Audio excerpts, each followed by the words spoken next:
आज हम पढ़ेंगे औद्योगिक क्रांति। औद्योगिक क्रांति क्लास 11th का टॉपिक है और एनसीईआरटी का है और यह यूपीएससी सिविल सर्विसेज कैसे भी एग्जाम हो वर्ल्ड हिस्ट्री के अंदर ये टॉपिक आता है औद्योगिक क्रांति। औद्योगिक क्रांति का अगर हम शाब्दिक अर्थ देखें तो होता है उद्योगों में क्रांति। औद्योगिक क्रांति का शाब्दिक अर्थ देखें तो उद्योगों में क्रांति। तो अब आपके दिमाग में सबसे पहले क्वेश्चन ये होगा कि भाई ये औद्योगिक क्रांति सबसे पहले कहाँ हुई थी। तो अगर आपको कोई औद्योगिक क्रांति की परिभाषा पूछे या औद्योगिक क्रांति के टाइम पीरियड पूछे तो आपको ये लिखना है औद्योगिक क्रांति। औद्योगिक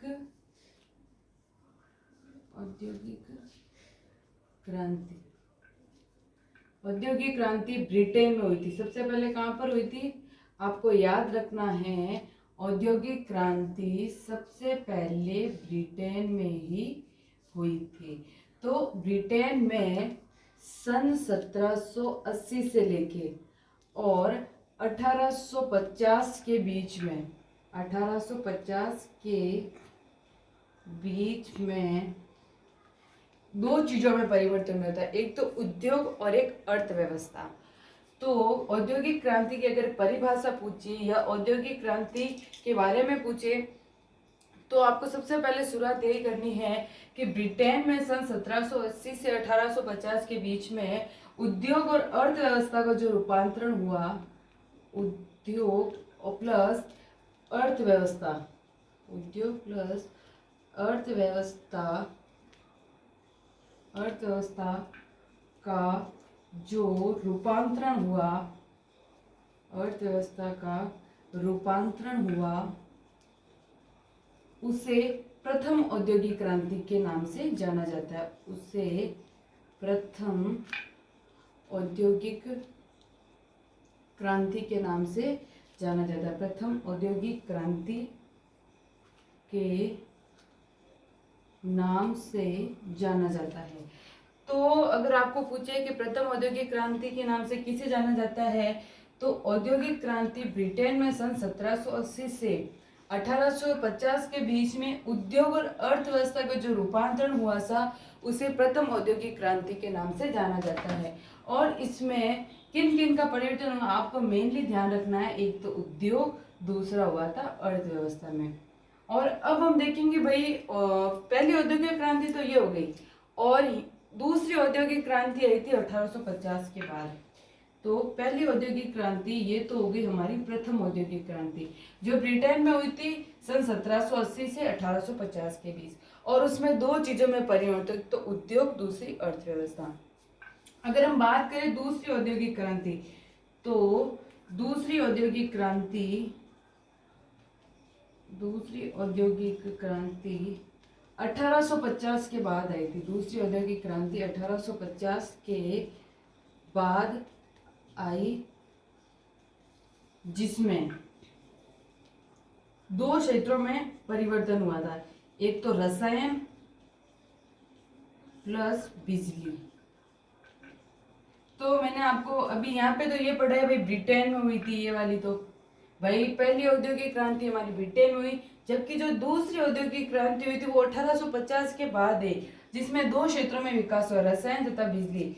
और इसमें क्या हुआ था, ब्रिटेन पिछड़ गया था, इसमें ब्रिटेन पिछड़ गया जबकि अमेरिका व जर्मनी आगे निकल गए। इसके अंदर क्या हुआ था, जब दूसरी औद्योगिक क्रांति आई थी उसके अंदर जो हमारा ब्रिटेन था वो तो पिछड़ गया था। जो पहले ब्रिटेन समृद्ध था किसमें, उद्योग और अर्थव्यवस्था में, जिसके अंदर सबसे पहली औद्योगिक क्रांति हुई थी। जबकि दूसरी औद्योगिक क्रांति जो 1850 के बाद हुई थी उसके अंदर दो क्षेत्रों में विकास हुआ, तो रसायन तथा बिजली। उसके अंदर ब्रिटेन पिछड़ गया जबकि ब्रिटेन पिछड़ गया। यूएसए में आपको ये लिख रही हूँ, यूएसए प्लस जर्मनी आगे निकल गए थे, यूएसए और जर्मनी आगे निकल गए। तो मैंने ये आपको निकल गई, ये तो मैंने आपको बताया भाई पहली औद्योगिक क्रांति और दूसरी औद्योगिक क्रांति के। अब मैं आपको पहली औद्योगिक क्रांति के बारे में बताऊंगी। अब भाई आप देख रहे हो भाई 1780 से लेके 1850 के बीच में ये क्रांति हुई थी। तो इस औद्योगिक क्रांति से क्या क्या प्रभाव है हम एक सकारात्मक प्रभाव भी हुए थे और नकारात्मक भी हुए थे। तो हम अभी सकारात्मक और नकारात्मक दोनों प्रभावों के बारे में पढ़ेंगे। तो अब हम देखेंगे भाई औद्योगिक क्रांति के सकारात्मक प्रभाव। कि हमने तो अभी थोड़ी देर पहले पढ़ा भाई ब्रिटेन में औद्योगिक क्रांति हुई थी। पहली औद्योगिक क्रांति हुई थी सन 1780 से लेकर 1850 के बीच हुई थी, जिसमें उद्योग और अर्थव्यवस्था का रूपांतरण हुआ था। उसे हम प्रथम औद्योगिक क्रांति के नाम से जानते हैं। अब ये औद्योगिक क्रांति के दो प्रभाव होंगे, या एक तो सकारात्मक हुआ होगा भाई, सकारात्मक हुआ, कुछ ना कुछ नकारात्मक भी हुआ होगा। तो हम पहले सकारात्मक देखेंगे। सकारात्मक पहले लिखना है कि इससे ब्रिटेन में दूरगामी प्रभाव हुए। मतलब दूरगामी प्रभाव मतलब दूर दूर तक प्रभाव हुए थे। तो आपको पहले इसमें ब्रिटेन में दूरगामी प्रभाव हुए। दूरगामी प्रभाव मतलब ब्रिटेन में दूरगामी प्रभाव हुए थे। सेकंड पॉइंट, नई नई मशीनों तथा तकनीकियों का विकास हुआ था।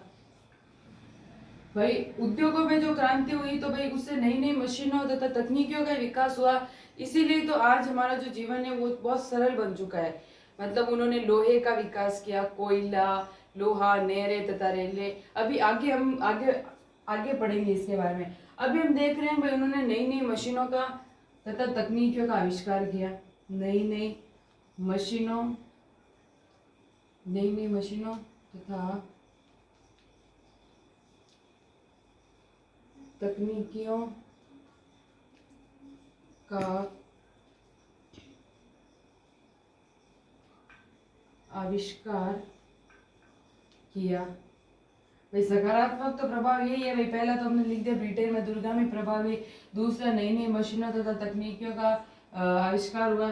फिर हम लिखेंगे भाई इन मशीनों के आविष्कार से जो पहले की हस्तशिल्प मतलब जो पहले हाथ से बनाई जाती थी चीजें, जैसे कि आपको उदाहरण के लिए बताऊं, स्वेटर जो पहले हाथ से बनाया जाता था उसमें टाइम भी ज्यादा लगता था। और अब है ना जो ये औद्योगिक क्रांति हुई, इससे सारी चीजें मशीनों के द्वारा बनी, यानी टेक्निकल हो गया सारा काम। मतलब स्वेटर वगैरह सब मशीनों से बनने लगे। तो इन मशीनों प्लस नई नई तकनीकियों से, इन मशीनों प्लस नई नई तकनीकियों, इन मशीनों तथा नई नई तकनीकियों से क्या हुआ था। अभी मैंने आपको बताया पहले कि जो इन नई नई मशीनों तथा तकनीकियों के क्या हुआ था, पहले की हस्तशिल्प मतलब पहले हाथ से बनाई जाती थी हर चीज। पहले की हस्तशिल्प और हथकरघा मतलब हाथ से बनाए जाते थे।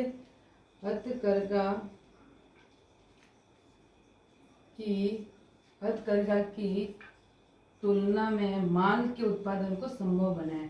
हथकरघा की तुलना में माल के उत्पादन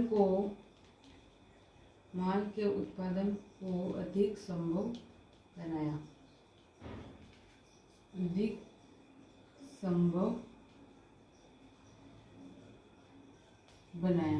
तो इन मशीनों से नई नई तकनीकियों इन मशीनों तथा नई नई तकनीकियों से पहले की हस्तशिल्प मैंने आपको बताया जो हाथों से बनाए जाते हैं, हथकरघा की तुलना में माल के उत्पादन को संभव बनाया जा सकता है। मतलब भारी पैमाने पर, छोटे मोटे नहीं, भारी पैमाने पर माल के उत्पादन को संभव बनाया जा सका।